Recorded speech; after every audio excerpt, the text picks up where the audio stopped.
Pacarku anak orang kaya, hidupnya selalu dikelilingi kenyamanan dan kemewahan, sedangkan aku hanya gadis sederhana yang bertahan bersama ayah yang bekerja serabutan. Setiap kali aku datang ke rumahnya, ibunya selalu menatapku penuh merendahkan, seolah aku tidak pantas berdiri sejajar di depan pintu megah itu. Kata-katanya menusuk, aku dianggap tidak selevel, tidak cukup layak untuk anaknya. Hari itu, aku pergi ke pasar untuk membeli sayur seperti biasa. Tidak ada yang terasa berbeda sampai tiba-tiba seseorang menyentuh lenganku dari belakang. "Apakah kamu Risma?" Suaranya bergetar. Aku menoleh, kebingungan. "Iya, Bu." "Ibu siapa?" Detik berikutnya dia menangis, terisak, lalu memelukku erat seakan tidak ingin melepaskan. Pelukan asing, namun terasa begitu dalam dan menyakitkan di waktu yang sama. Dari kejadian itulah, hidupku berubah, bukan sedikit, tapi berputar 180 derajat, sesuatu yang tak pernah sanggup aku bayangkan sebelumnya. Sebelum ceritanya dimulai, silahkan tulis di kolom komentar dari daerah mana saja teman-teman yang menonton cerita ini. Jangan lupa like dan subscribe agar channel ini makin berkembang dan makin memberikan cerita yang menarik lagi. Langsung saja, mari kita simak ceritanya. Gerbang hitam itu terbuka pelan begitu mobil Fikri berhenti di depannya. Bangunan rumah di dalamnya menjulang besar, cat putihnya memantulkan cahaya sore yang masih tersisa. Risma menegakkan tubuhnya ketika pintu mobil terbuka.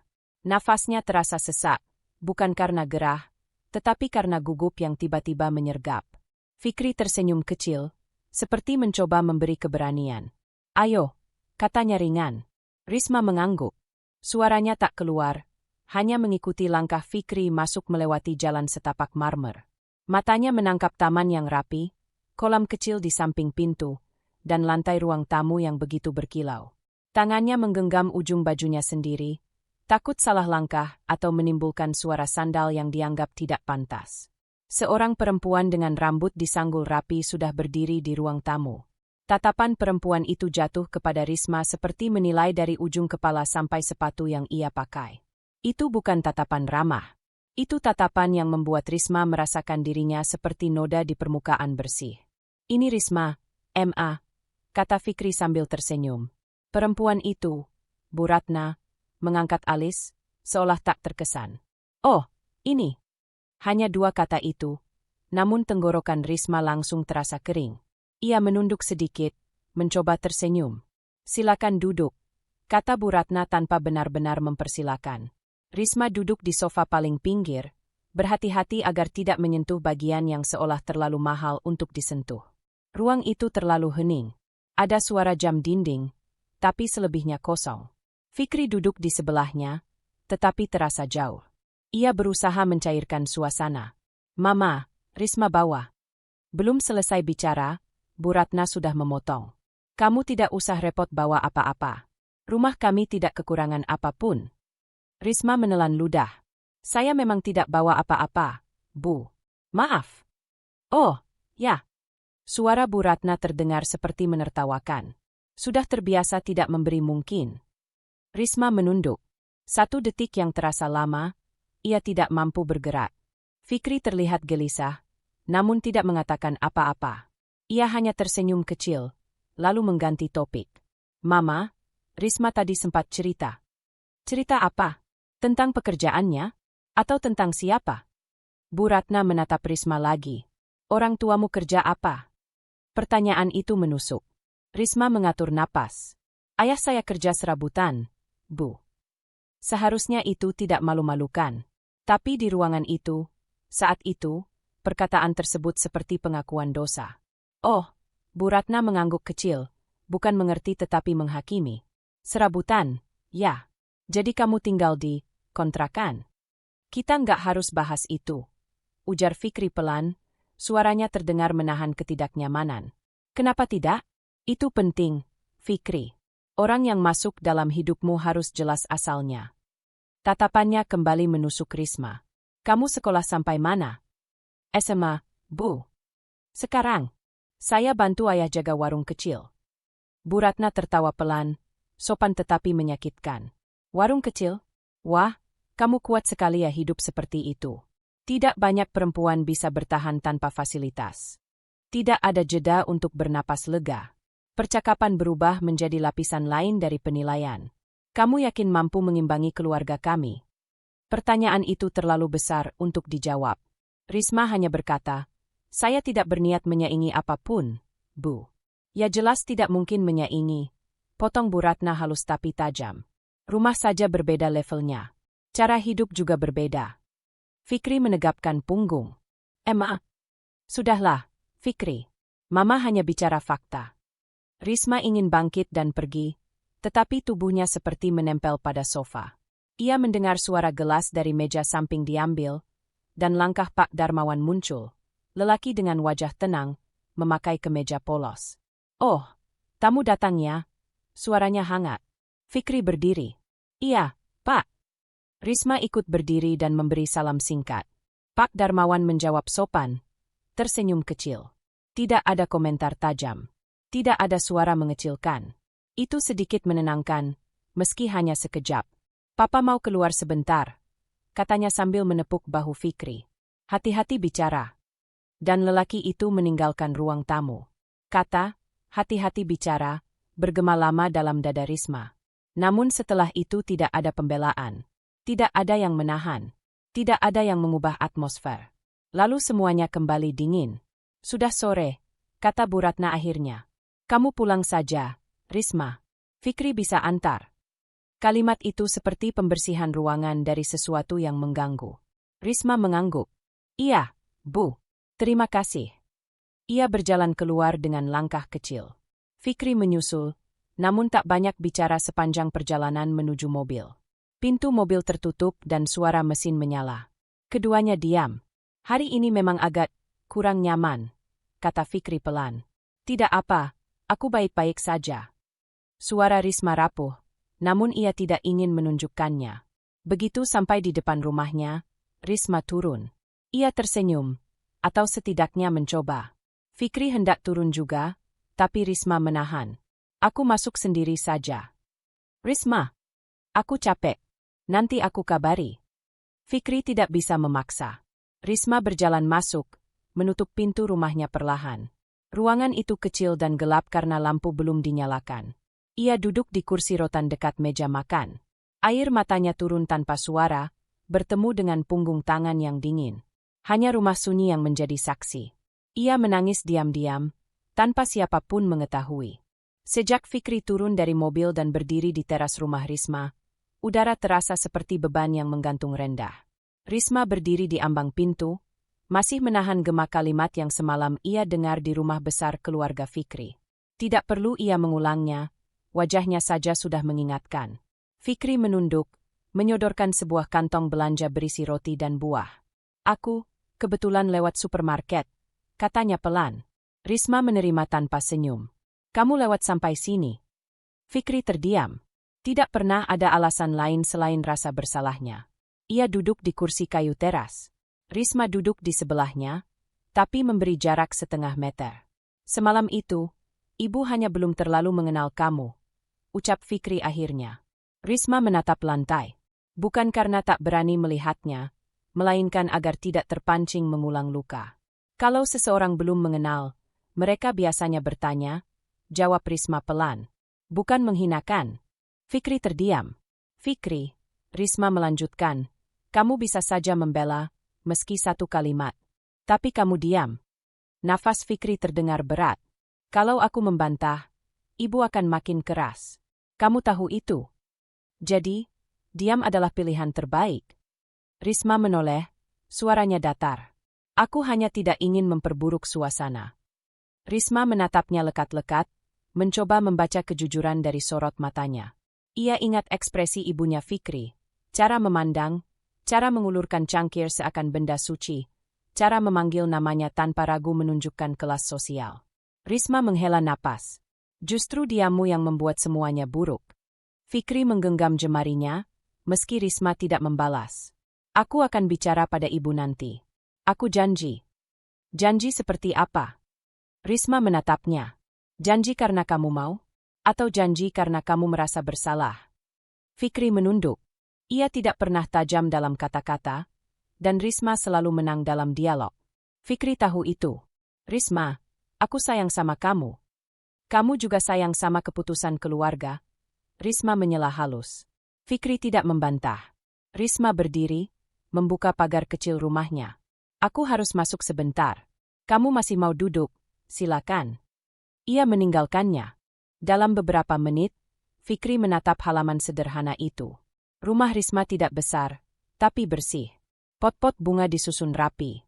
Tidak ada sesuatu yang layak direndahkan. Namun ia tahu, keluarganya tidak melihat itu. Mereka menilai lain. Risma keluar kembali membawa minuman dingin untuk Fikri. Aku tidak ingin kamu minta maaf atas sikap ibumu, katanya. Aku memang salah karena diam. Dan aku bukan ingin kamu berubah karena aku menginginkanmu berubah. Aku hanya ingin kamu punya keberanian. Fikri menatapnya. Aku akan mulai dari hari ini. Risma menahan napas sesaat. Ia ingin percaya. Sepulang Fikri, Risma masuk ke rumah. Ibunya tertidur di dalam kamar. Rumah sepi, namun justru kesunyian itu terdengar mampu menampung seluruh emosinya. Ia memandang kantong belanja itu. Roti, buah, dan susu. Bukan permintaan maaf. Hanya penanda bahwa seseorang merasa bersalah tanpa mampu berkata apa-apa. Ia bersandar ke kursi. Kalau dia membelaku, apa yang akan berubah? Pikirnya. Tidak banyak. Mungkin hanya harga dirinya. Sore hari, Fikri kembali menghubungi. Aku akan bicara sama ibu nanti setelah makan malam, tulisnya. Risma hanya membaca. Tidak membalas. Kemudian pesan lain menyusul. Aku takut situasinya makin panas. Risma mengetik pelan. Keberanian bukan menunggu keadaan reda. Keberanian adalah tetap bicara saat kamu gemetar. Ia kirim. Pesan terbaca. Tidak dibalas lagi. Malamnya, Risma duduk di teras rumah, lampu kuning redup menyinari halaman. Hening. Ia mencoba membaca buku, namun pikirannya selalu kembali pada satu adegan yang semalam terjadi. Cara Fikri memalingkan wajah agar tidak ikut masuk dalam pembicaraan ibunya. Bukan karena ia tidak peduli, tetapi karena ia takut. Namun apa jadinya hidup dengan seseorang yang selalu memilih aman? Sekitar pukul 8 lewat, telepon Risma berbunyi. Pesan dari Fikri muncul. Ayah dan ibu sepakat, mereka mau menjodohkan aku. Risma berhenti membaca. Pesan berikutnya menyusul. Ini keluarga sahabat ayah. Katanya ini demi masa depan. Dan mereka sudah diskusikan sejak lama. Teks terakhir masuk 5 detik setelahnya. Aku diminta hadir ke acara pengenalan minggu depan. Anggap seperti tunangan kecil. Risma tidak langsung membalas. Detik demi detik berjalan. Dadanya terasa seperti dipukul keras tanpa suara. Ia hanya mengetik 3 kata. Aku sudah mengerti. Pesan terkirim, centang 2. Tidak ada balasan lagi. Lampu teras tetap menyala, tapi Risma duduk tanpa membaca, tanpa bergerak. Dalam diam, ia menahan air mata yang ingin jatuh. Tidak sesenggukan, tidak histeris, hanya satu titik air bening yang turun. Tepat saat ia merasakan sesuatu runtuh pelan-pelan di dalam dirinya. Acara tunangan. Dan ia hanya bisa diam. Ayah Risma pulang hampir pukul 9 malam. Suaranya terdengar sangat pelan ketika mengetuk pintu. Risma bergegas membukakan. Tubuh ayahnya tampak sedikit membungkuk, kaos kerjanya basah pada bagian punggung, dan tangannya masih memegang tas kecil berisi peralatan kerja. Kamu belum tidur? Suara ayahnya serak. Risma menggeleng. Ayah belum makan. Ayah duduk di kursi ruang tamu, meraih napas pelan-pelan seperti seseorang yang harus meminjam udara. Risma memperhatikan dari dekat, melihat ujung kuku ayah yang sedikit menghitam oleh debu bengkel tempat ia bekerja. Ayah cuma agak pusing, katanya sambil menutup mata sebentar. Risma berjalan ke dapur, menyiapkan air hangat, obat sakit kepala, dan sepiring sup yang sejak sore sudah ia buat. Ketika kembali, ayahnya sudah bersandar di kursi, matanya setengah terpejam. Makan dulu, ucap Risma sambil meletakkan mangkuk di meja kecil. Ayah membuka mata, memaksakan senyum tipis. Kamu repot terus. Bukan repot, jawab Risma. Ini rumah kita. Ayah makan pelan. Tangannya bergetar sedikit saat mengangkat sendok. Risma duduk di sebelahnya, tidak bicara banyak. Ia ingin ayah merasa tidak sedang melewati hari buruk sendirian. Saat ayah selesai makan, Risma memijat pundaknya perlahan. Ayah menunduk sedikit, menikmati rasa ringan yang muncul sesaat. Kerjaan banyak, ya? Risma bertanya setenang mungkin. Lumayan, jawab ayah. Tapi bukan pekerjaannya yang berat, usianya mungkin yang kalah. Risma tersenyum kecil. Ayah tidak kalah, hanya lelah. Ayah menutup mata. Kalau kamu sudah menikah nanti, aku ingin kamu hidup lebih tenang daripada begini. Risma tahu kalimat itu bukan permintaan, melainkan doa. Ia mengingat sekilas, cara keluarga Fikri menatapnya seolah ia tidak pantas. Hanya 1 detik saja ia menghembuskan napas lebih panjang. Aku masih kuat di sini, gumamnya tanpa suara. Ayah batuk kecil dan masuk ke kamar. Risma ikut menemaninya sebentar. Ia mengganti selimut ayah yang lembab oleh keringat, menaruh minyak angin di meja, dan memastikan kipas tidak mengarah ke tubuh ayah secara langsung. Ayah minum obatnya dulu. Ayah menurut. Risma merapikan bantal dan duduk di tepi ranjang. Kamu kerja besok? Tanya ayah pelan. Tidak, hari libur. Kalau begitu kamu tidur dulu. Ayah istirahat saja. Risma menunduk. Aku coba tidur setelah ayah tertidur. Ayah menepuk tangannya. Kamu anak yang baik. Jangan merasa harus kuat sendirian. Ada kalimat yang ingin keluar dari Risma, bahwa ia takut tidak bisa mengejar apapun, bahwa ia takut orang lain memandang rendah keluarganya. Tapi ia tahan. Ia tidak ingin ayah memikul kesedihan yang bukan tugasnya. Aku baik-baik saja, ya, ujarnya lembut. Ayah tertidur 5 menit kemudian. Risma keluar kamar dan duduk sendirian di ruang tamu. Lampu kuning kecil memberikan cahaya yang cukup untuk melihat bayangan dinding. Ia memandang meja kayu yang mulai terkelupas di beberapa bagian. Rumah itu sederhana, tapi penuh bekerja, penuh pengorbanan ayahnya. Lalu muncul pertanyaan kecil di dalam dadanya. Kalau nanti aku menjadi istri seseorang, apakah aku akan terlihat rendah seperti ini? Ia diam, hanya berusaha menata hati. Bukan salah rumah, bukan salah ayah, tapi dunia memang selalu menilai dari tampilan luar. Ayahnya yang bekerja seharian, menghabiskan tenaga untuk biaya hidup, tidak ada yang tahu. Yang orang lihat hanya rumah kecil, pekerjaan biasa. Risma menatap jendela, menahan air mata agar tidak jatuh. Ia tidak ingin menangis karena kenyataan yang tidak salah. Beberapa jam kemudian, Risma mengecek ayah lagi. Ayah sudah tidur pulas. Ia menyelimuti kembali, merapikan lipatan selimut, dan memeriksa suhu tubuh ayah. Tidak panas. Hanya kelelahan. Risma duduk di lantai dekat ranjang, bersandar sebentar. Aku tidak akan meninggalkan rumah ini hanya karena dunia tidak menganggap kita berharga. Batinnya. Tangannya menyentuh tangan ayah. Ayah mengerang kecil dalam tidur, lalu diam kembali. Risma menatapnya lama. Lelah itu terlihat, tapi perjuangan tidak pernah bersuara. Ketika akhirnya ia berdiri dan mematikan lampu ruang tengah, satu pikiran muncul, pelan tapi kuat. Meskipun ia merasa semakin jauh dari dunia Fikri, meskipun ada rasa patah yang menumpuk, ia masih ingin bertahan. Ia ingin tetap menjadi seseorang yang bisa berdiri di samping ayahnya, bukan lari karena malu. Kecewa bukan alasan pergi, bukan alasan menyerah. Risma menutup pintu perlahan, membiarkan malam melingkupinya, dan ia memilih bertahan, walaupun hatinya belum pulih. Fikri datang sore itu, di saat senja belum sepenuhnya tenggelam.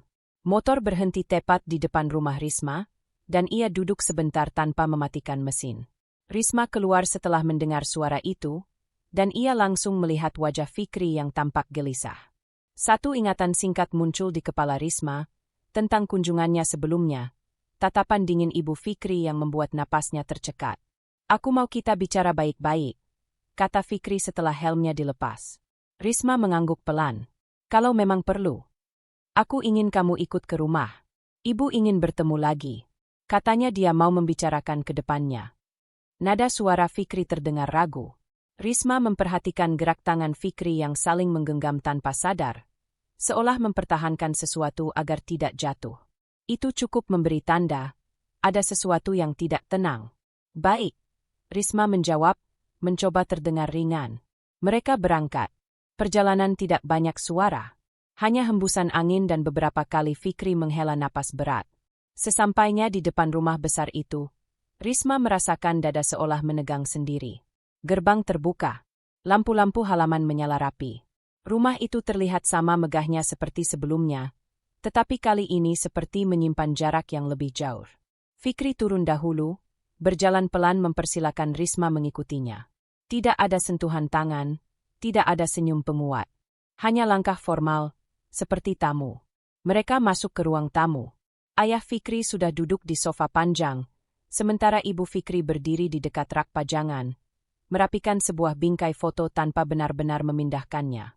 Risma berhenti 3 langkah dari sofa, menunduk sopan. "Selamat sore," ucapnya lirih. Ibu Fikri tidak langsung menjawab. Ia hanya melirik, lalu duduk perlahan, menyandarkan punggung seolah ingin menunjukkan jarak. "Ayah sudah di sini," kata Fikri dengan suara rendah. Ayahnya hanya mengangguk tanpa ekspresi hangat.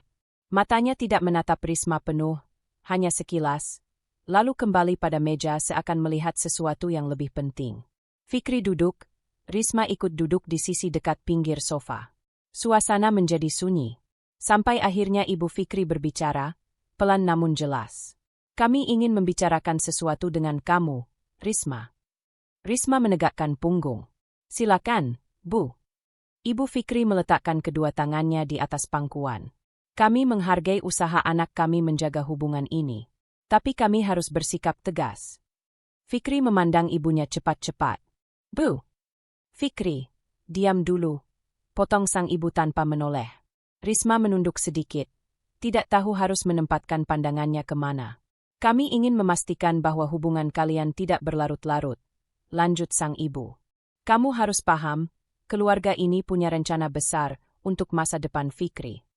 Nada bicaranya dingin yang mengalir perlahan namun terus menggores. "Kami sudah melihat latar keluargamu," tambahnya lagi. "Dan bukan perkara materi, tetapi kualitas lingkungan tempatmu tumbuh." Tatapan Risma menegang. Ia tidak ingin membalas, tidak ingin terlihat membangun alasan. Hanya menahan. Ayah Fikri bersuara pelan, namun tegas. "Kami ingin anak kami mendapat dukungan lingkungan yang sesuai. Itu saja." Fikri menggeser duduknya, tangan mengepal di atas lutut. "Pak, aku sudah bilang, aku yang menjalani hubungan ini. Dan kami orang tuamu," jawab ayahnya tanpa meninggikan suara sedikit pun. Hening kembali. Tidak ada yang bergerak, tetapi udara terasa sesak. Ibu Fikri mencondongkan tubuh sedikit. Tatapannya tajam. "Kamu gadis yang sopan. Kami tahu itu," ucapnya tanpa senyum. "Tapi kamu bukan calon yang tepat." Kata-kata itu jatuh pelan, namun menabrak begitu kuat. Risma menelan ludah, tetap menjaga nada. "Kalau saya melakukan kesalahan, saya mohon maaf." "Kamu tidak melakukan kesalahan," Ibu Fikri menjawab. "Kamu hanya tidak sesuai."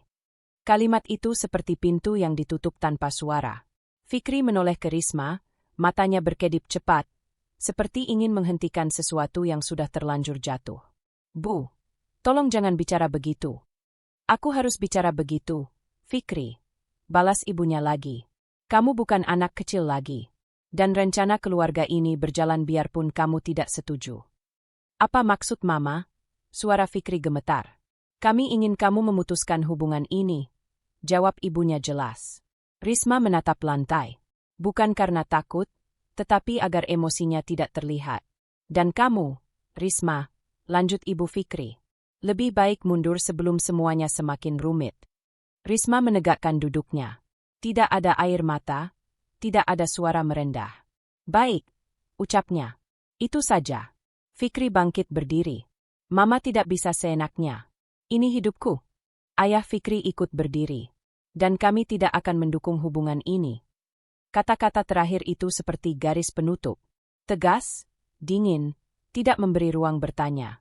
Risma berdiri perlahan. Ia menunduk sopan. "Terima kasih sudah memberi kesempatan datang," katanya pelan. Hanya itu, sebelum ia melangkah pergi, dan pintu besar rumah itu menutup di belakangnya, meninggalkan suara yang terasa sangat jauh. Risma mematikan notifikasi pesan sejak pagi. Ia tidak memblokir nomor Fikri, hanya membiarkannya menjadi sunyi. Sejak malam ketika pintu rumah itu tertutup di belakangnya setelah ucapan bahwa ia harus mundur, pikirannya seperti menebal oleh lapisan yang sulit ditembus. Ia memulai hari dengan cara berbeda. menyapu halaman, menjemur pakaian, lalu duduk sebentar sambil membuka buku catatan yang sudah lama tidak disentuh. Biasanya ia akan menunggu pesan dari Fikri, entah sekadar menanyakan sudah sarapan atau belum, namun hari itu tidak. Di layar ponsel, ada 7 pesan masuk. Fikri, aku ingin ketemu hari ini. Kita perlu bicara. Fikri, aku minta maaf tentang malam kemarin. Fikri, jawab aku. Risma membaca semuanya, tetapi tidak menjawab. Ia meletakkan ponsel menghadap ke bawah. Siang hari, Fikri menelepon. Suaranya muncul singkat di layar, tetapi Risma membiarkan panggilan itu berlalu. Ia tidak mengabaikan karena benci, hanya merasa butuh ruang bernapas. Sambil melipat pakaian, ia berkata pelan pada dirinya sendiri. Aku hanya butuh menenangkan hati. Kalimat yang tidak terdengar oleh siapapun, tetapi cukup untuk membentuk keberanian kecil. Ayah pulang lebih awal hari itu. Wajahnya masih lelah, namun matanya tidak murung.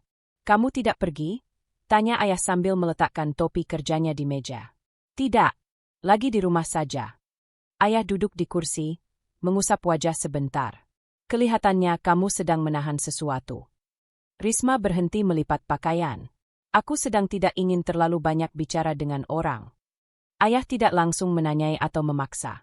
Ia hanya memandang anaknya pelan, memberikan ruang. Kemudian ia berkata dengan intonasi yang sangat tenang. Kalau kamu ingin menjauh, jauhlah. Kadang hati butuh jarak agar tidak tumbuh luka baru. Risma terdiam. Kalimat itu tidak meminta jawaban. Ayah melanjutkan. Tapi jangan menjauh hanya karena takut. Takut membuat orang lain kecewa itu bukan alasan untuk memutus diri sendiri dari hidup yang kamu inginkan. Risma duduk di sebelahnya. Aku takut kehilangan. Ayah menatap dinding sejenak, lalu pada Risma. Semua orang takut kehilangan. Hanya saja bedanya, ada yang tetap berdiri walau takut, dan ada yang berhenti sebelum berjuang. Kamu mau jadi yang mana? Risma menghela napas panjang. Aku tidak tahu. Ayah tersenyum tipis. Kamu tidak harus tahu sekarang. Tapi pastikan saat kamu mengambil keputusan, itu keputusan yang menguatkanmu, bukan keputusan yang lahir dari pikiran yang sedang sakit. Malam tiba. Risma duduk di balkon kecil di depan kamar. Angin berembus pelan, membawa aroma tanah dan sisa hujan sore. Lampu rumah-rumah tetangga menyala, sebagian redup, sebagian terang. Risma membuka pesan dari Fikri. Fikri, besok sore aku datang. Kamu harus biarkan aku jelaskan semuanya. Lalu, Fikri, aku tidak akan mengakhiri hubungan ini sebelum aku bicara langsung. Risma menatap layar lama. Ia mengetik pelan. Risma, aku butuh jarak dulu. Pesan terkirim. Tak ada 3 detik berselang. Balasan muncul. Fikri, aku cuma ingin memperbaiki semuanya. Risma menahan jemarinya agar tidak mengetik lagi. Ia meletakkan ponsel di pangkuan. Fikirinya kembali, suasana dingin rumah besar itu, kata-kata Ibu Fikri yang memutuskan masa depan tanpa memberi ruang bernapas, melewati kepala Risma seperti bayangan cepat. Ia menghembuskan napas perlahan. Bukan salah Fikri sepenuhnya, tapi ia tidak ingin masuk kembali ke situasi yang melukai dirinya tanpa persiapan. Ayah mengetuk pintu kamar. Kamu belum tidur? Belum, ya. Ayah duduk di kursi kecil dekat meja belajar Risma. Tidak menodong pertanyaan, hanya menunggu Risma bicara. Aku mulai menjauh dari Fikri, kata Risma akhirnya. Apa itu keputusanmu? Untuk sementara, aku ingin berpikir. Ayah mengangguk pelan. Kalau orang mendekat tapi membawa suara yang menyakitkan, menjauh itu bukan kekalahan. Itu cara menyelamatkan diri. Risma menatapnya. Tapi aku tidak ingin terlihat menyerah. Ada orang yang mundur 1 langkah agar tidak terjatuh lebih jauh. Jawab ayah. Itu bukan tanda lemah. Risma menunduk. Pelan. Ayah percaya kamu akan menemukan cara berdiri yang tidak merugikan dirimu sendiri. Risma mengangguk, pelan tetapi yakin. Ayah berdiri, mematikan lampu kamar, dan berkata sebelum menutup pintu. Kalau hatimu sakit, jangan dipaksa berjalan. Tapi jangan berhenti selamanya. Risma memandang langit-langit kamar. Semua terasa sunyi. Hari ini ia tidak menangis seperti malam-malam sebelumnya. Ada rasa lega kecil, meski tidak sepenuhnya nyaman. Ia menggenggam bantal erat-erat. Aku akan mencoba kuat, batinnya. Kalimat itu menutup hari. Tidak dengan kemenangan, tidak dengan kepastian, tetapi dengan keberanian yang perlahan tumbuh, seperti cahaya kecil yang baru muncul di tengah gelap. Pagi itu pasar masih basah oleh sisa air cucian sayur. Lantai licin, aroma bawang bercampur tanah, dan suara pedagang memanggil satu sama lain memenuhi udara. Risma berjalan pelan sambil menggendong tas belanja kain yang mulai terisi sayuran. Ia sengaja memulai hari lebih awal, agar tidak terlalu ramai dan ia bisa pulang cepat. Sudah beberapa hari ia menjaga jarak dari Fikri, cukup satu kalimat melintas di kepalanya. Ia masih butuh waktu sendiri. Ia berhenti di depan penjual kangkung, memilih satu ikat yang daunnya masih segar. "Ini saja, Bu," katanya. Penjual memberikan senyum singkat sambil membungkus. Risma membayar dan beralih ke meja berikutnya. Ia hendak membeli tomat ketika seseorang memanggil dari belakang. "Permisi, apa kamu Risma?" Risma menoleh perlahan. Seorang perempuan berdiri beberapa langkah darinya. Pakaian rapi, tas kulit di lengannya, rambut tersisir rapi, tidak seperti pembeli biasa di pasar. Sekilas tampak terlalu halus berada di tempat yang hiruk-pikuk ini. "Iya," jawab Risma pelan. "Ibu siapa ya?" Perempuan itu terdiam sejenak. Matanya seperti mencari keberanian. Wajahnya menegang, dan bibirnya bergerak tanpa suara beberapa detik. Aku Melati," ucapnya akhirnya. Nama itu terdengar asing. Tidak menyentuh memori apapun. Risma mengangguk sopan. "Maaf, saya tidak mengenal." Perempuan itu tersenyum tipis, tetapi matanya basah. Kamu memang tidak mengenalku." Suaranya pelan, serak, seperti menahan waktu yang lama. Risma menggeser tas belanja di tangannya. Keramaian pasar terasa tiba-tiba berputar lebih lambat. Ia menunggu perempuan itu bicara lagi. "Ibu mencari kamu sudah sangat lama," lanjutnya sambil menunduk sedikit. Risma mengerutkan dahi. "Mencari saya?" Melati mengangguk. "1 tahun, 2 tahun, lalu menyerah sebentar, lalu mencari lagi." Suara itu pecah tanpa ia usaha sembunyikan. Risma terpaku. "Kenapa mencari saya? Ada apa?" Melati menyentuh dada, seperti memastikan sesuatu masih ada di dalamnya. Lalu ia memandang Risma lama, bukan sekadar memperhatikan wajah, tetapi seperti memastikan sebuah kenyataan yang harus diterima. "Aku tahu kamu bingung," katanya. "Tapi izinkan aku bicara." Risma menahan napas sebentar. "Silakan." Melati memandang sekeliling, seolah takut keramaian berubah menjadi saksi. Pasar terus bergerak, tapi ruang antara mereka terasa hening. "Aku kehilangan kamu ketika kamu masih sangat kecil," ucapnya pelan. "Ketika kamu belum bisa memahami apapun." Risma menggeleng, napasnya tiba-tiba berat. "Maaf, saya tidak mengerti." "Ibumu dulu tidak pergi karena ingin," lanjut Melati, suaranya bergetar. "Ada keterpisahan, ada situasi yang tidak bisa dicegah." Kata ibu itu membuat Risma mematung.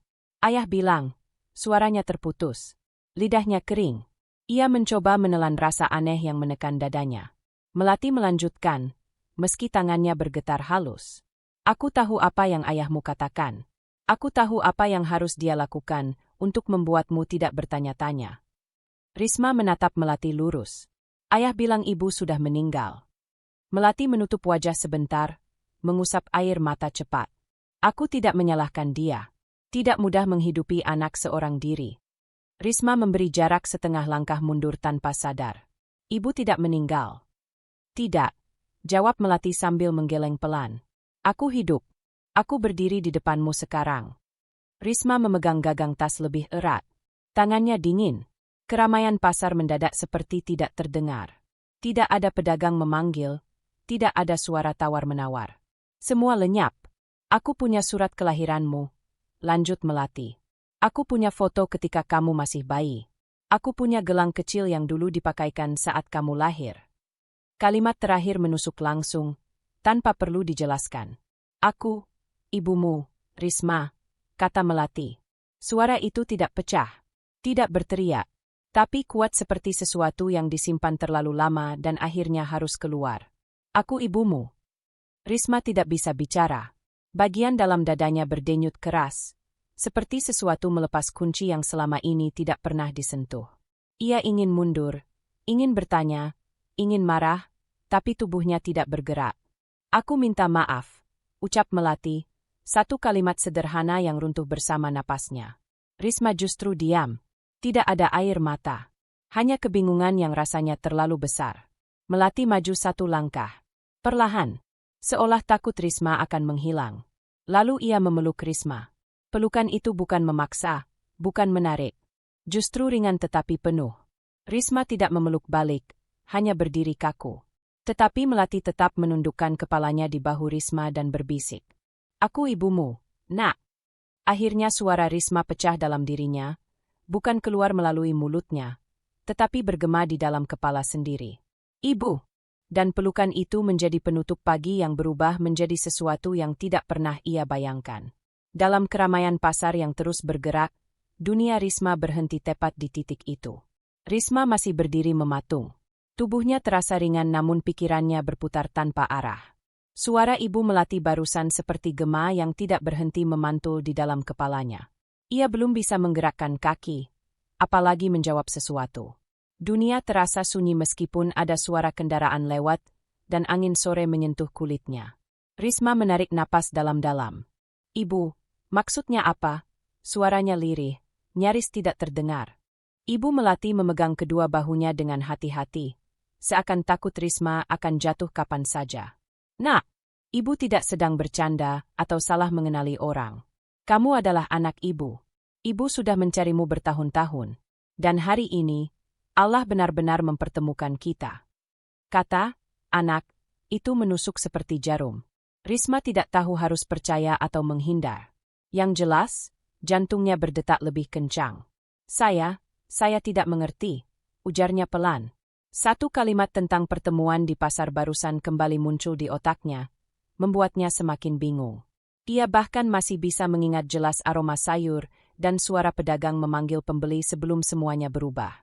Ibu Melati mengambil napas panjang, kemudian duduk di kursi kecil dekat kios terdekat. Ia menepuk tempat kosong di sebelahnya, mengisyaratkan Risma ikut duduk. Risma menurut, meski jantungnya masih terasa menyakitkan. Nak, dulu ibu tinggal dalam kondisi keluarga yang kacau. Ibu punya suami yang kasar, yang tidak ingin memiliki anak-anak di rumah. Saat kamu lahir, kamu sehat, kamu sempurna. Tapi keadaan saat itu sulit, ujarnya pelan, berhenti sejenak untuk memastikan Risma masih mendengarkan. Risma menegakkan punggungnya. Matanya menatap lurus pada ibu itu, mencoba membaca kebenaran dari ekspresinya. Suami ibu dulu memaksa agar kamu tinggal bersama keluarganya di desa. Ia bilang itu lebih aman. Ibu menolak. Kami bertengkar besar. Ibu diusir, tanpa kesempatan membawa kamu. Suaranya mulai bergetar. Risma menggigit bibirnya. Lalu kenapa baru sekarang? Pertanyaannya keluar begitu saja. Kamu pindah tempat berkali-kali? Jawab ibu Melati pelan. Ibu sudah mencari ke beberapa daerah yang dulu kamu disebut tinggal. Tapi selalu terlambat, kamu sudah pindah sebelum ibu sampai. Ibu hanya menyimpan satu keyakinan, bahwa kamu tetap hidup dan sehat, dan suatu saat Allah akan menunjukkan jalan. Risma mengerjap. Ada rasa panas di matanya, tapi ia menahan air mata itu. Ia tidak ingin terlihat rapuh. Tidak sekarang. Ayah saya, apa ayah saya tahu? Suaranya gemetar. Ibu Melati menggeleng pelan. Tidak. Ibu tidak pernah tahu bagaimana kondisi keluargamu setelah itu. Sampai hari ini. Risma merasakan dadanya sesak. Ayah yang selama ini membesarkannya, menggendongnya ketika kecil, membayar sekolahnya dengan kerja keras, menatapnya dengan penuh kebanggaan setiap kali ia pulang membawa nilai bagus. Ayah itu bukan ayah kandungnya? Sebuah rasa bersalah menampar hatinya. Seolah ia telah menodai cinta seorang ayah yang telah tulus mencintainya sejak kecil, meski rasa itu tidak pernah berubah sedikit pun. Ibu Melati kembali berbicara, pelan tapi jelas. Nak, ibu bukan ingin mengambilmu dari ayahmu. Ibu hanya ingin kamu tahu siapa asalmu. Sejak kamu mengatakan nama ayahmu barusan, ibu yakin. Nama itu sama.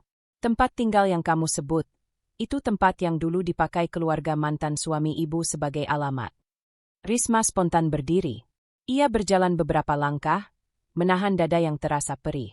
Saya tidak mengerti. Semua ini terlalu cepat. Saya bahkan tidak tahu harus merasa apa. Ibu Melati ikut berdiri, tidak mendekat terlalu dekat. Ibu tahu kamu pasti bingung. Kamu adalah anak yang tumbuh dengan baik. Kamu pasti sangat menghargai ayahmu. Dan itu benar. Dia ayahmu, yang membesarkanmu, memberi hidup. Tapi ibu adalah perempuan yang melahirkanmu. Itu sesuatu yang tidak bisa ibu hapus. Risma tidak bisa menahan air matanya kali ini. Ia diam, membiarkan air itu turun tanpa suara. Tidak ada kata-kata. Hanya kebingungan yang menumpuk. Kalau kamu belum siap, ibu tidak akan memaksa, ucap Ibu Melati lembut. Tapi bolehkah ibu meminta satu hal kecil? Risma perlahan menoleh. Datanglah ke rumah ibu. Tidak harus hari ini. Tapi ibu ingin kamu tahu hidup ibu sekarang. Ingin kamu melihat tempat yang seharusnya dulu kamu tinggal. Risma tidak langsung menjawab. Suaranya hilang. Ia hanya mengangguk kecil, seakan refleks. Ibu Melati kemudian mengusap lengan Risma, hati-hati, lalu berkata, "Ayo, nak. Ibu antar kamu sekarang. Ibu ingin kamu melihat rumah itu. Tidak untuk menuntut apa-apa. Hanya ingin kamu mengerti." Risma kembali menghela napas panjang. Ia masih bingung, masih takut, masih terluka.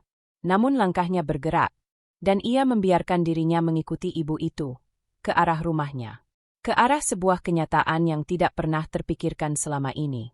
Pagar tinggi itu terbuka perlahan, dan Risma berdiri tepat di ambang. Ibu Melati melangkah masuk lebih dulu, memberi isyarat agar Risma mengikutinya. Rumah itu besar, berhalaman luas, dengan pohon mangga yang seolah tumbuh tepat sebagai penanda lama waktu yang telah terlewati tanpa dirinya. Risma melangkah perlahan. Udara halaman terasa lebih sejuk dibandingkan tempat lain yang ia lewati hari ini. Pintu utama terbuka dari dalam. Seorang asisten rumah tangga muncul, menunduk sopan, lalu mundur tanpa suara. Tidak ada percakapan, hanya gerakan singkat yang membuat Risma merasa seperti tamu penting yang datang tanpa pemberitahuan. "Masuklah, nak." Suara Ibu Melati lembut, berbeda sekali dengan nada penuh kejutan di pasar tadi. Risma mengangguk dan melangkah masuk. Lantai marmer, lampu gantung yang temaram namun elegan, karpet yang terasa empuk meski hanya disentuh ujung sepatunya. Rumah itu jelas bukan rumah orang dengan ekonomi biasa. Namun yang membuat Risma justru gugup adalah aroma ruangan. Wangi jasmin yang mengingatkan pada parfum yang dulu sering dipakai guru favoritnya saat SD.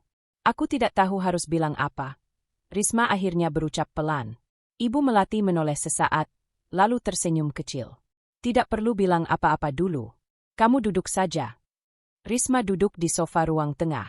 Sofa itu berwarna krem, lembut, membuat tubuhnya terasa seperti tenggelam di dalamnya. Ia mengusap pahanya tanpa alasan, hanya untuk memberi tubuhnya tugas agar tidak gemetar. Suara halus terdengar dari sudut ruangan. Air minum dihidangkan di atas meja. Asisten itu kembali mundur, menghilang di balik tembok tanpa berkata sepatah kata pun. Rumah ini terlalu besar kalau sendirian. Ibu Melati menghela napas sambil duduk di samping Risma. Kadang ibu merasa kosong. Ada banyak ruang tapi tidak ada yang mengisinya. Risma tidak menanggapi. Bukan karena tidak peduli, tetapi karena tidak tahu bagian mana yang boleh ia masuki. Ia masih merasa seperti orang asing di rumah yang katanya seharusnya menjadi miliknya sejak awal. "Aku masih bingung," Risma jujur. "Tentu," jawab ibunya. "Tidak ada yang bisa langsung menerima. Kamu bahkan tidak punya bayangan apapun tentang ibu sebelumnya." Nada itu bukan memaksa, bukan mendesak, hanya menerima. Dan nada itulah yang perlahan menurunkan ketegangan di dada Risma. Ia menunduk, memperhatikan ujung jarinya. "Aku takut kalau ayah tidak tahu, dan aku terlihat seperti anak yang tidak tahu berterima kasih." Kalimat itu akhirnya keluar. Satu kalimat yang sejak awal menyangkut di leher. Ibu Melati tidak terlihat terkejut. Ibu mengerti, dan ibu tidak pernah ingin kamu memilih. Kalau kamu merasa ayahmu, yang membesarkanmu, tetap menjadi pusat hidupmu, itu benar. Dia yang membuatmu besar dan baik. Risma mengangkat wajahnya. Matanya mulai basah. "Tapi, kamu ada dalam hidup ibu sebelum siapapun," lanjutnya. "Dan itu tidak bisa dihapus meski kita terlambat bertemu." Risma menahan napas. Sekilas ia merasa ingin memeluk perempuan itu, namun sesuatu menahannya. Bukan jarak fisik, melainkan jarak waktu. Kalau kamu tidak nyaman di ruang tamu, kita pindah. Ibu Melati berdiri.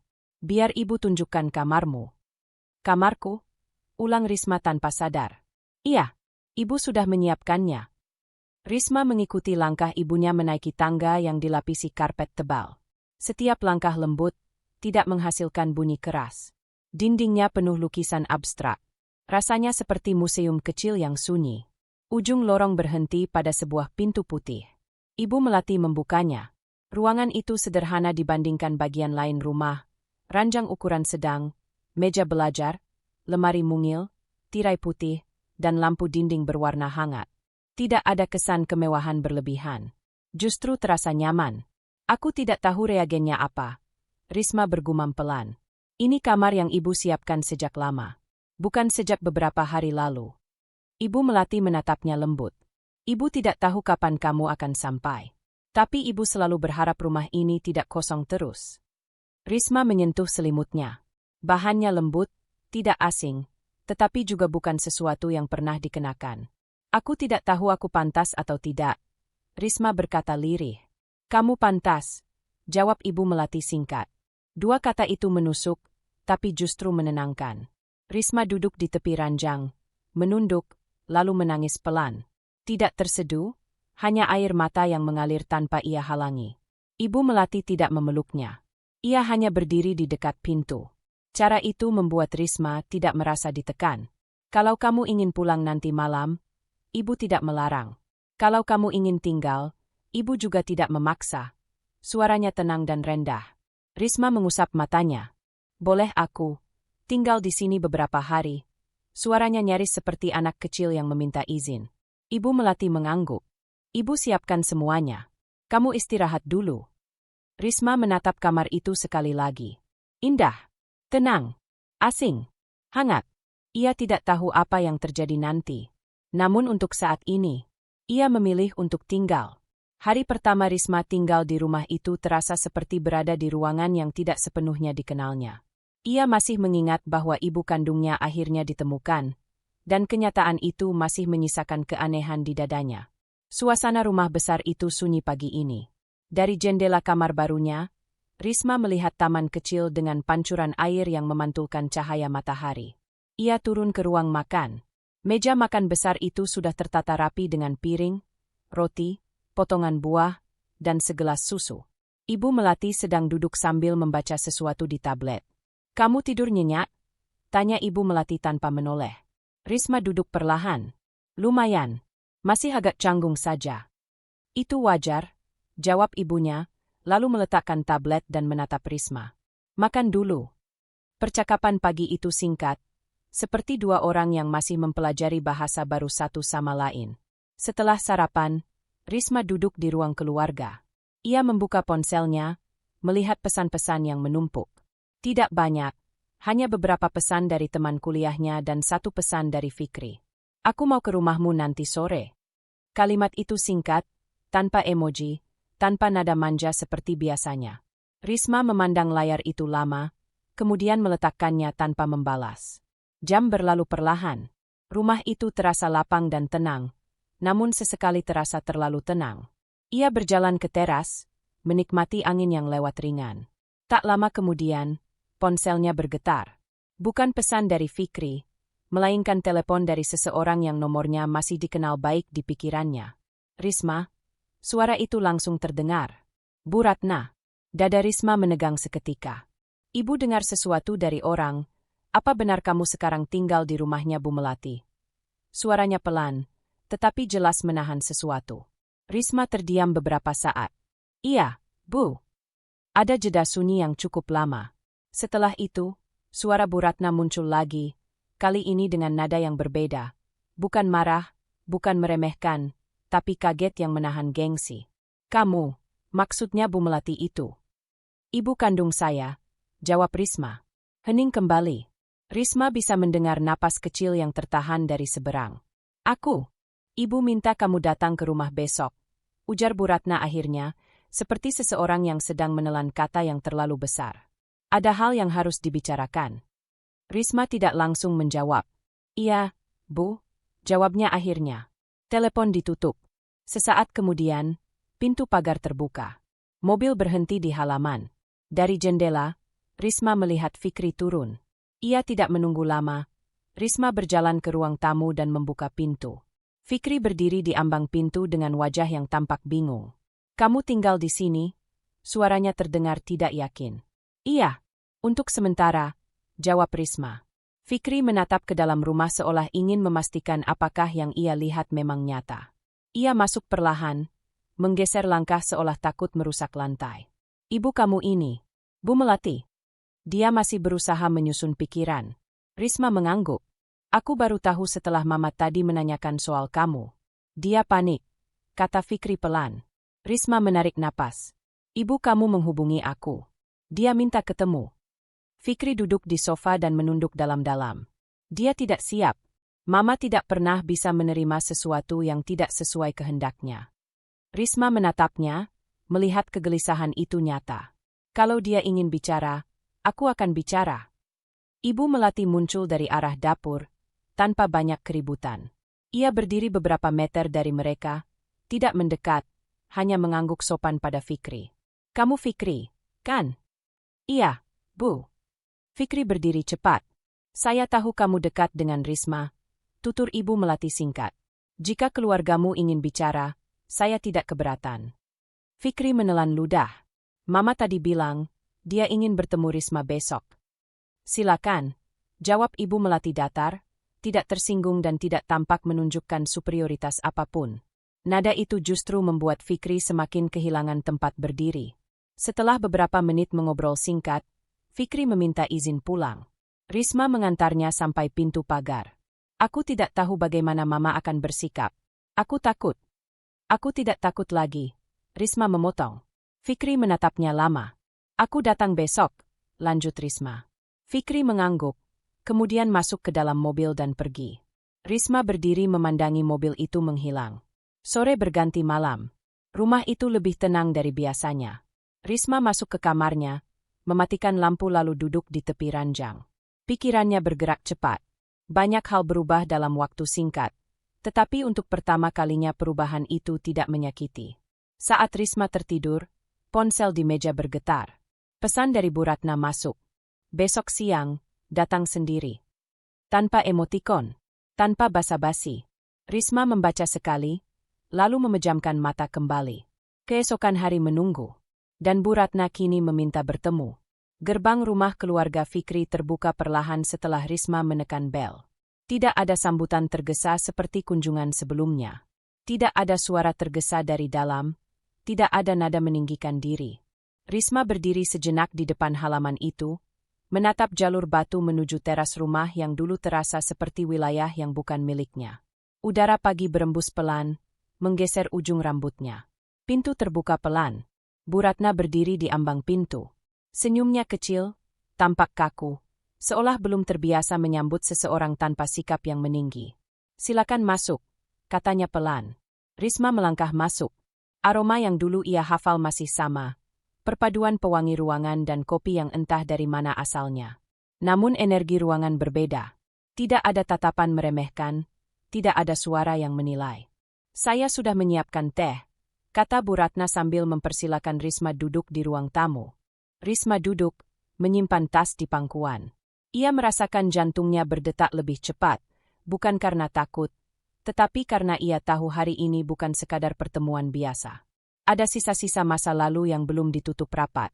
Bu Ratna duduk di kursi seberang, menjaga jarak sopan. Nada suaranya lebih rendah dari biasanya, tidak meninggi, tidak mendikte. Bagaimana kabarmu? Baik. Risma tersenyum tipis. Anda sendiri? Bu Ratna mengangguk. Baik juga. Maaf membuatmu datang pagi-pagi. Risma menggeleng. Tidak masalah. Hening sejenak.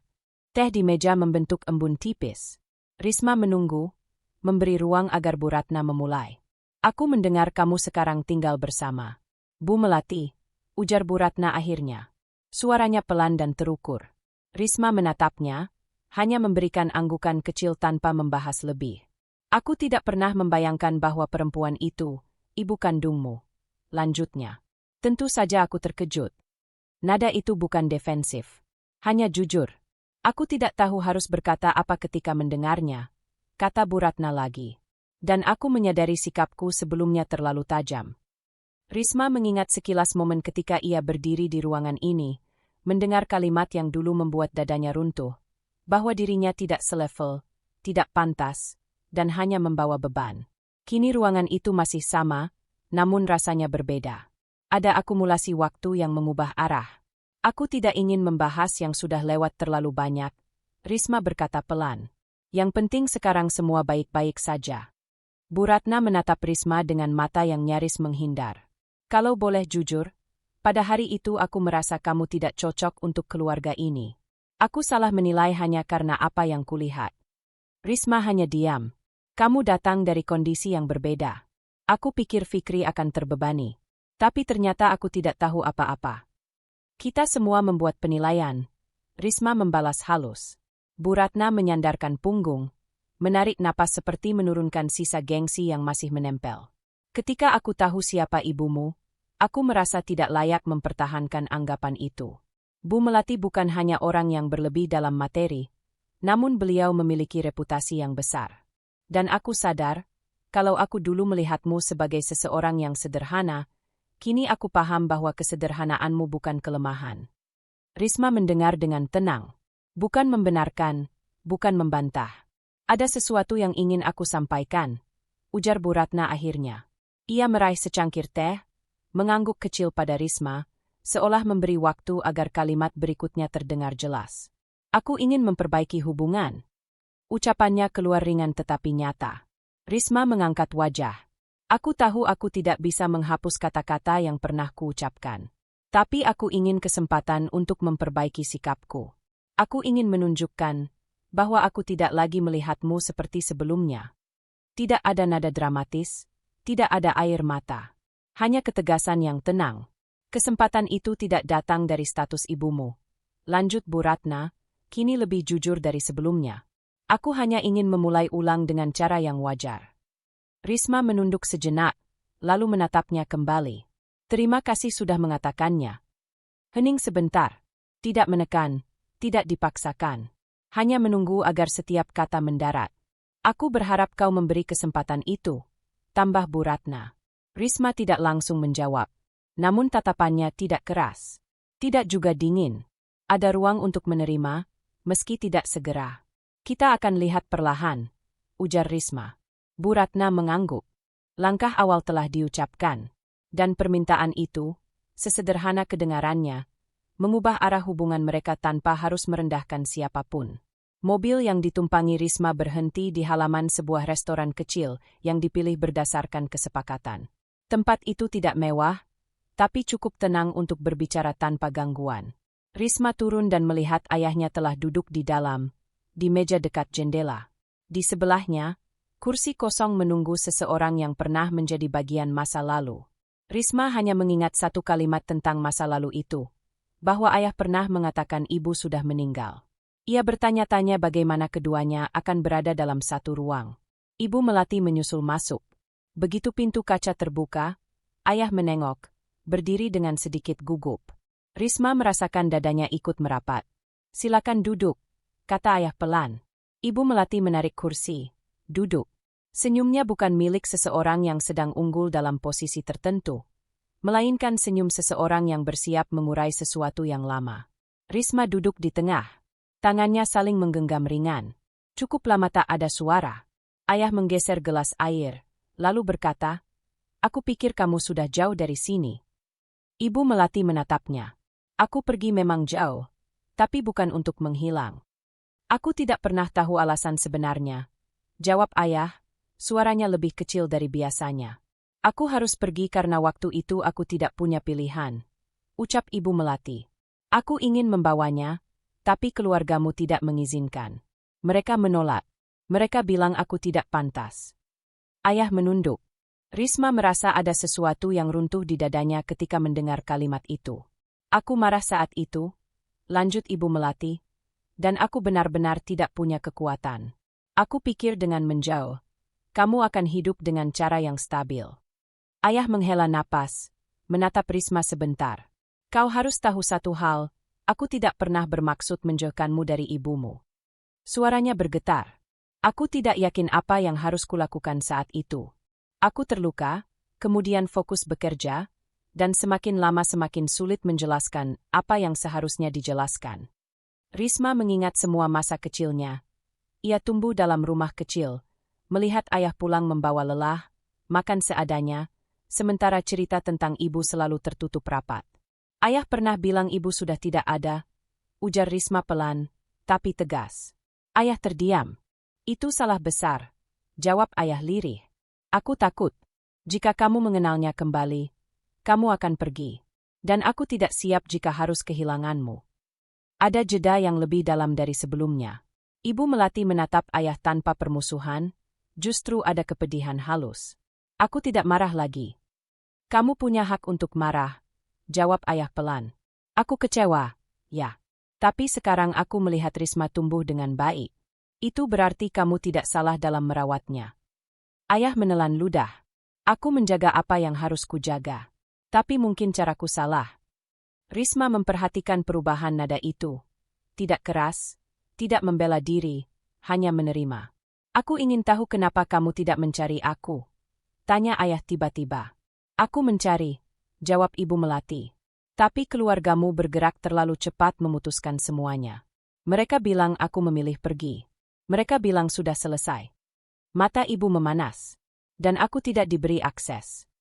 Ayah memejamkan mata sebentar. Risma merasakan sesuatu dalam tenggorokannya, namun ia memilih tak menyela.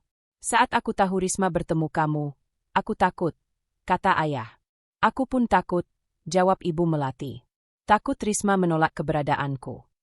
Ayah menatap Risma, tapi dia tidak menolak. Risma menarik napas.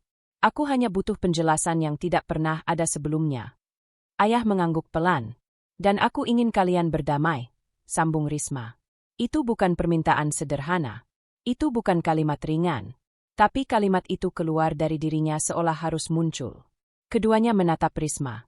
Aku sudah dewasa, lanjutnya. Aku ingin menjalani hidup tanpa bayangan yang mengganjal. Aku menghargai apa yang ayah lakukan. Dan aku menghargai kehadiran ibu. Ayah menyandarkan punggung. Kalau kau ingin kami berdamai, aku setuju. Ibu Melati menarik napas lembut. Aku setuju. Hening turun kembali, tapi kali ini tidak memisahkan. Aku tidak akan menghalangi hubunganmu dengan ibu, kata ayah. Dan aku tidak akan mengubah posisi ayah dalam hidup Risma, jawab Ibu Melati. Sebuah keseimbangan yang lama hilang mulai muncul. Aku ingin kita saling menghormati. Risma menutup. Ayah menunduk kecil. Ibu mengangguk.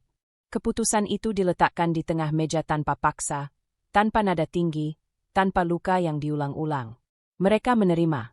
Bukan sepenuhnya selesai, namun cukup untuk memulai.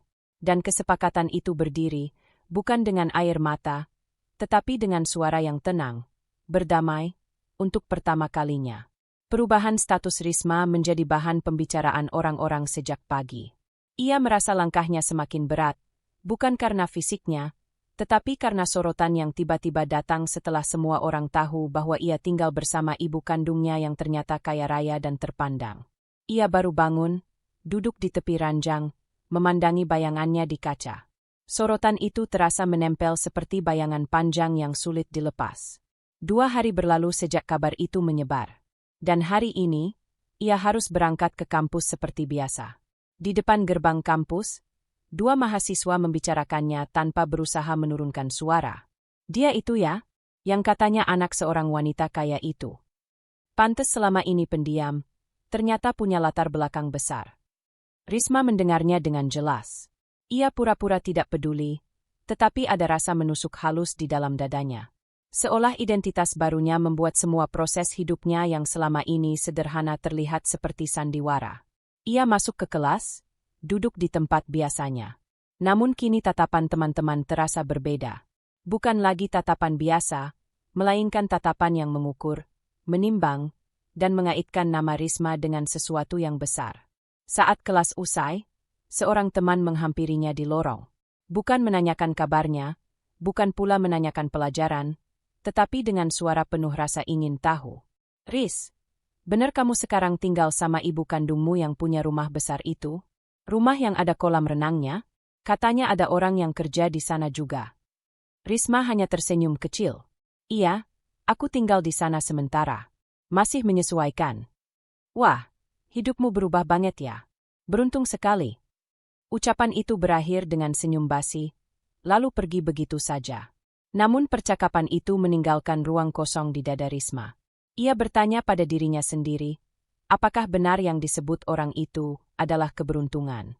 Sepulang kuliah, Risma tidak langsung pulang ke rumah ibu kandungnya. Ia memilih ke sebuah taman kecil dekat kampus, menunggu Fikri datang menjemput.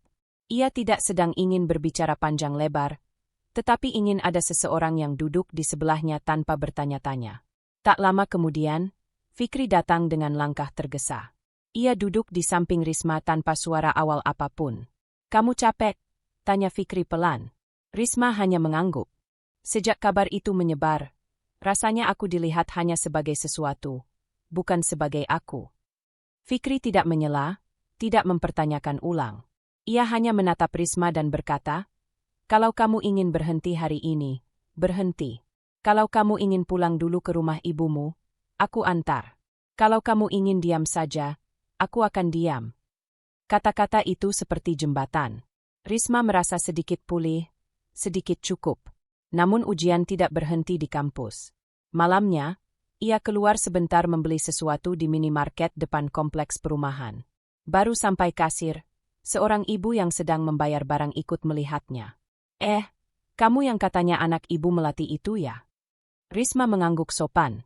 Ibu itu kemudian mulai bicara dengan nada kagum yang justru menyesakkan. "Selama ini kan kamu tinggal sederhana ya? Sekarang pasti enak ya, semua fasilitas ada. Hidupmu berubah total ya?" Risma tersenyum seadanya lalu pamit.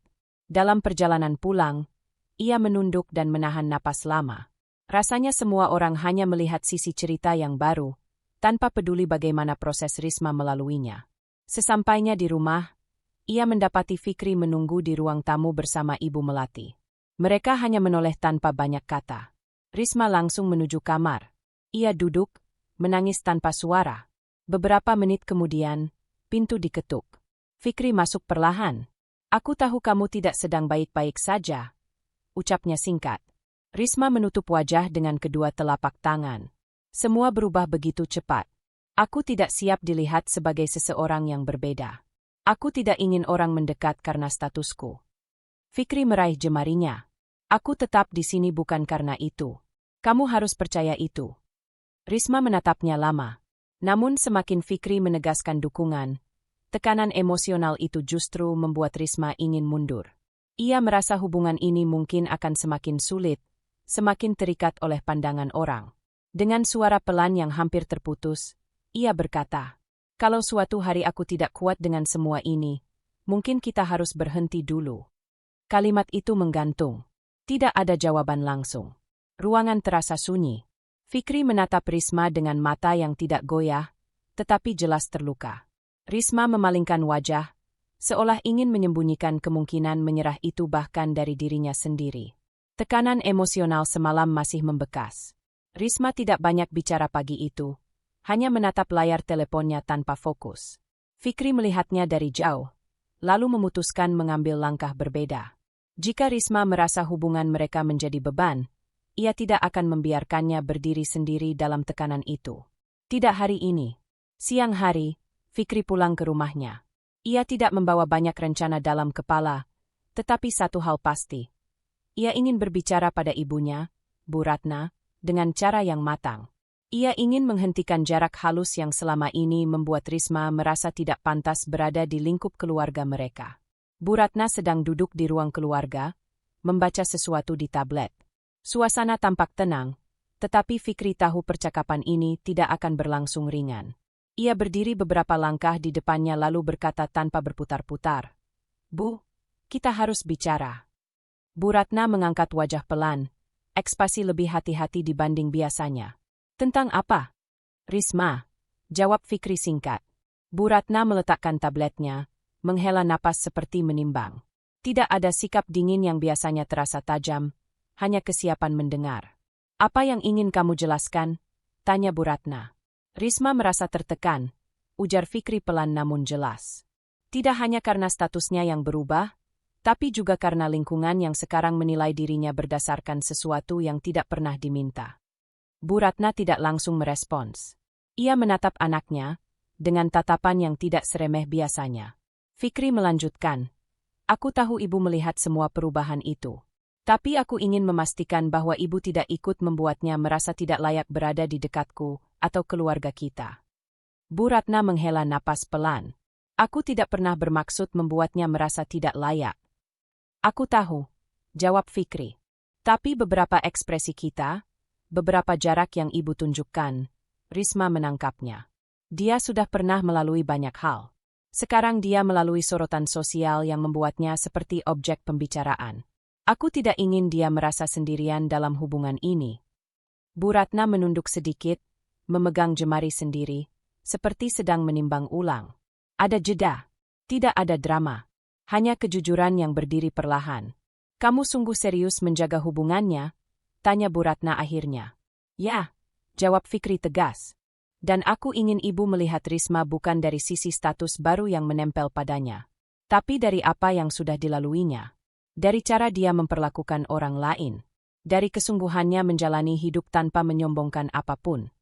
Bu Ratna menatap anaknya dalam-dalam, tidak membantah, tetapi juga belum memberi restu penuh. Fikri melanjutkan, suaranya tetap terjaga. "Aku tidak berencana menjadikan hubungan ini hanya sementara. Aku ingin membuktikan bahwa aku bisa melindungi perasaan Risma, bukan hanya mengikuti kehadirannya saat suasana baik." Bu Ratna menarik napas panjang, lalu berkata, "Ibu hanya khawatir kamu terseret dalam sesuatu yang tidak kamu pahami sepenuhnya. Dia baru saja menemukan keluarganya. Situasinya sensitif." "Ibu," suara Fikri sedikit melunak, "justru karena situasinya sensitif, aku ingin tetap berdiri di sana. Aku tidak ingin dia melewati fase perubahan besar ini sendiri." Ada ketenangan turun perlahan. Suara rumah menjadi lebih hening dari sebelumnya. Bu Ratna menatap ke jendela sebelum kembali memandang Fikri. "Kalau begitu, kamu harus menunjukkan bahwa kamu benar-benar memahami konsekuensinya." "Aku sudah menjalaninya," jawab Fikri. "Mulai sekarang, aku ingin lebih berani. Aku akan menemani dia di hadapan siapapun yang mempertanyakan perubahan hidupnya." Bu Ratna tidak memberi reaksi besar. Ia hanya mengangguk kecil. Namun bukan anggukan basa-basi. "Ada pengakuan di sana. Kamu sudah dewasa dalam mengambil keputusan," ujar Bu Ratna pelan. "Ibu melihat itu sekarang." Ada kelegaan kecil di dada Fikri. Tidak kemenangan besar. Tetapi pengakuan sederhana itu cukup menjadi titik awal. Malamnya, ia menemui Risma. Ia meminta bertemu tanpa banyak kata. Risma datang dengan ekspresi masih letih. Mereka duduk di area taman kecil dekat rumah ibu Risma, hanya diterangi lampu halaman. "Aku bicara dengan ibuku," ucap Fikri langsung. Risma terkejut. "Tentang apa?" "Tentang kita," jawabnya. Fikri menjelaskan tanpa dramatisasi, tanpa membesar-besarkan. Ia mengatakan bahwa ia tidak ingin hubungan ini goyah hanya karena pandangan orang. Ia mengatakan bahwa ia sudah meminta keluarganya untuk melihat Risma secara layak, bukan sekadar sebagai seseorang yang baru mendapatkan pengakuan dari keluarga kaya. Risma menunduk, menangis perlahan. "Aku tidak pernah ingin kamu repot." "Aku bukan repot," jawab Fikri pelan. "Aku bertanggung jawab." Risma tidak menjawab. Namun dari cara ia memegang lengan Fikri, tekanan emosional semalam perlahan mulai surut. Tidak hilang, tapi mereda. Dan pada akhirnya, Risma berulang kali mengucap lirih, "Terima kasih." Sejak saat itu, meski perubahan besar belum selesai, satu hal menjadi nyata. Fikri dianggap layak memperjuangkan Risma, bukan dari kata siapapun, tetapi dari tindakan nyata yang telah ia lakukan hari itu. Pagi itu rumah ibu Melati berubah menjadi tempat persiapan yang terasa pelan namun penuh arah. Sejak keluarga akhirnya menerima hubungan mereka, tidak ada lagi percakapan yang menggantung. Hari ini menjadi bentuk nyata dari keputusan yang sudah disepakati. Risma berdiri di depan cermin kamar tamu, memakai kerudung putih gading yang menenangkan. Tidak glamour, tidak berlebihan, Tenang, lembut, sesuai dirinya. Ibu Melati mengetuk pintu pelan sebelum masuk. Sudah siap, suaranya rendah, seperti menahan haru. Risma mengangguk. Tidak ada kalimat panjang untuk menggambarkan rasa bangga seorang ibu. Semuanya terlihat dari senyum kecil yang dipaksakan agar tidak pecah menjadi air mata. Di ruang tengah, persiapan berlangsung tanpa ramai. Meja besar diberi taplak putih bersih, buket bunga kecil ditaruh di tengah sebagai pemanis. Tidak ada dekorasi mencolok, justru kesederhanaan itu yang membuat ruangan terasa elegan. Kursi-kursi kursus ditata sejajar, seolah semua orang tahu persis posisi mereka. Hari itu bukan pesta. Hari itu pengakuan. Ayah Risma duduk tenang. Rautnya masih menampung lelah bertahun-tahun, tapi matanya memantul dengan rasa lega yang tidak pernah tampak sebelumnya. Ia seolah baru memastikan bahwa perjalanan panjang Risma akhirnya mengarah pada tempat yang jelas. Ia mengusap lututnya, sesekali menghela napas, bukan bingung, melainkan menata rasa.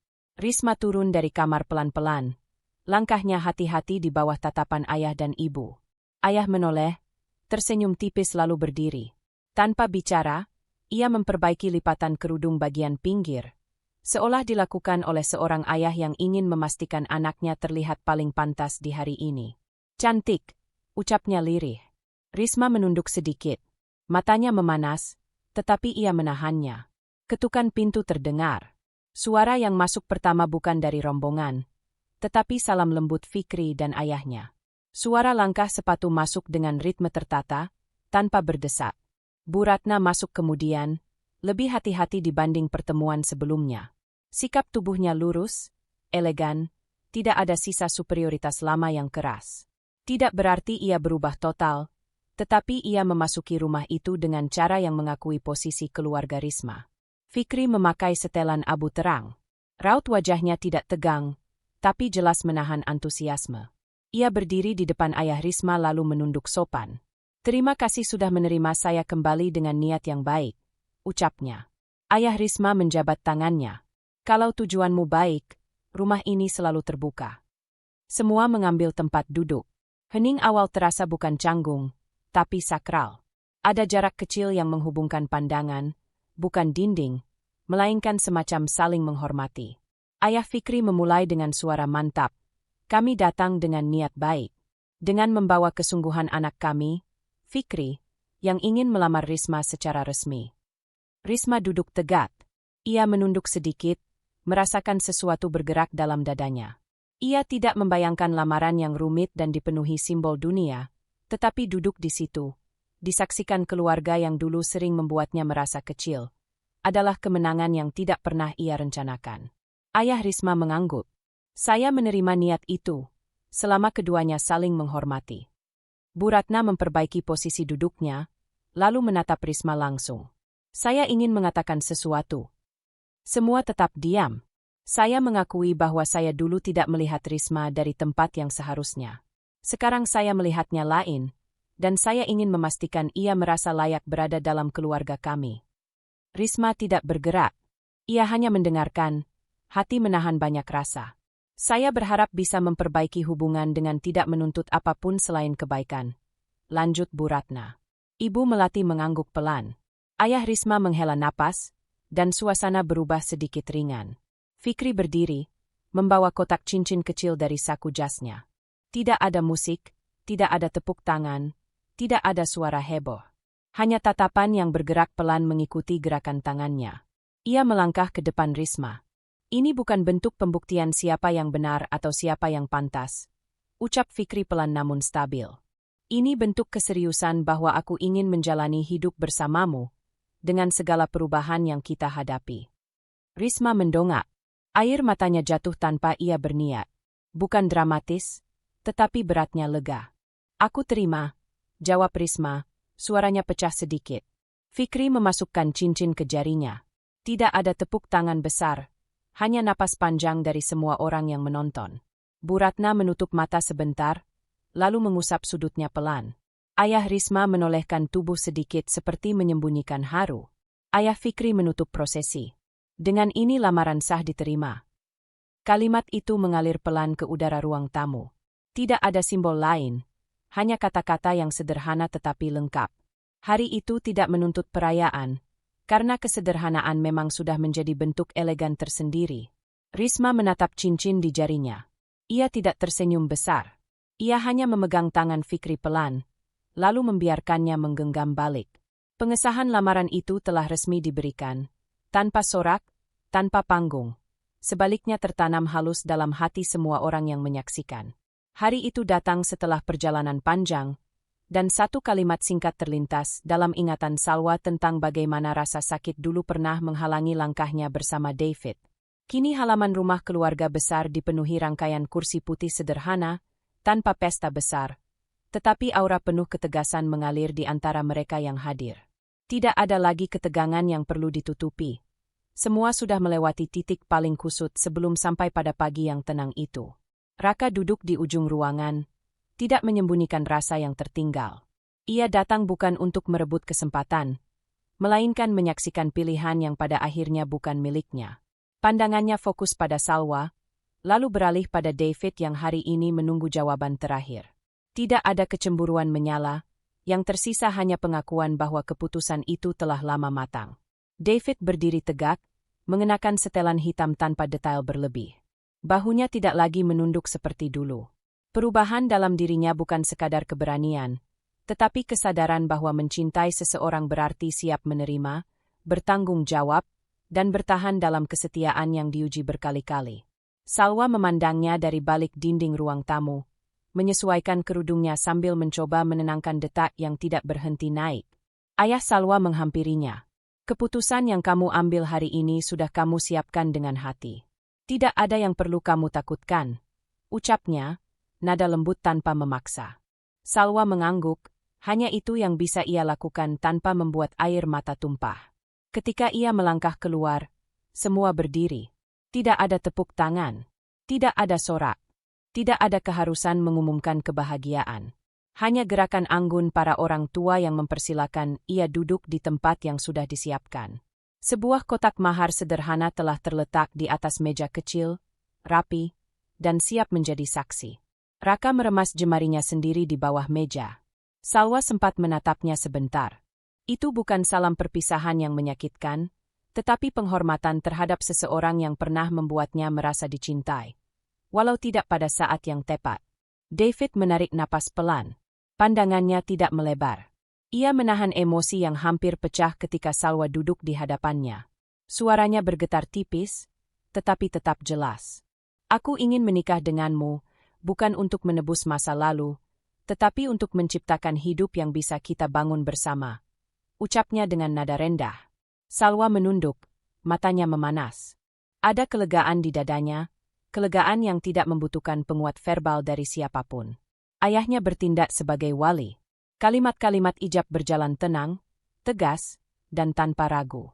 Ketika David menjawab dengan mantap, hening sesaat melingkupi ruangan, seolah waktu berhenti. Setelah akad selesai, tangan Salwa gemetar halus saat menyentuh secarik kertas tanda sahnya ikatan itu. Ibu David meneteskan air mata, bukan karena kemenangan, melainkan kesadaran bahwa hubungan manusia hanya bertahan bila saling belajar menundukkan ego. Ia menatap Salwa dengan lembut, lalu menundukkan kepala sebagai bentuk penerimaan penuh. Salwa membalas dengan senyum kecil, tidak besar, tidak dipaksakan, namun utuh dalam maknanya. Di sisi lain, Raka berdiri. Ia tidak pergi cepat. Ia menghampiri Salwa dan David setelah suasana mengendur. Selamat, katanya ringkas. Salwa menatapnya. Ada rasa yang pernah tumbuh, tetapi tidak pernah matang. Terima kasih, jawabnya, lirih, namun jelas. David mengulurkan tangan untuk menjabat, dan Raka menyambutnya dengan hormat. Tugaskan hidupmu untuk menjaganya, ujar Raka perlahan. Aku akan melakukannya, jawab David. Tidak ada perebutan, tidak ada perbandingan, tidak ada luka yang dipamerkan. Setelah itu Raka pamit. Langkahnya tenang. Ia bukan orang kalah. Ia hanya bukan bagian akhir dari cerita ini, dan ia menerima itu. Ketika halaman rumah kembali tenang, tamu mulai pulang perlahan. Keluarga besar saling bertukar ucapan baik, bukan sebagai ritual formal, tetapi karena hubungan antar sesama kini menemukan tempat yang tidak lagi retak. Salwa duduk di ruang tamu sementara David menatapnya dengan senyum halus, belum sepenuhnya percaya bahwa masa yang dulu terasa memisahkan kini menjembatani mereka. "Aku tidak akan meminta kamu berubah," kata David sambil menggeser kursinya lebih dekat. "Aku juga tidak ingin menjalani hidup sebagai milik seseorang. Aku ingin berdampingan," jawab Salwa. David mengangguk. Begitu seharusnya. Tidak ada janji besar yang dijual melalui kata manis. Tidak ada sapaan muluk pada masa depan. Mereka hanya menatap waktu yang mulai bergerak bersama. Salwa menunduk sebentar. Air mata jatuh juga akhirnya, bukan karena takut kehilangan, tetapi karena merasa utuh. Semua luka yang pernah menahan kini selesai pada tempatnya. Dan hari itu menutup perjalanan yang dulu penuh keraguan, kini berubah menjadi ruang paling sunyi dan paling indah untuk memulai kehidupan baru. Tidak terburu-buru, tidak teriak kebahagiaan, hanya ketepatan yang diterima dengan sepenuh hati. Di situ, Salwa dan David menemukan akhir dari penentuan, sekaligus permulaan yang tidak lagi rapuh. Terima kasih sudah mengikuti kisah ini sampai akhir. Jika kamu ingin terus menikmati cerita-cerita lain yang penuh emosi, kejutan, dan akhir yang memuaskan, jangan lupa tekan tombol subscribe, aktifkan loncengnya, dan dukung terus channel ini. Akan ada banyak kisah baru yang siap menyentuh hati dan menginspirasi. Sampai bertemu di cerita berikutnya.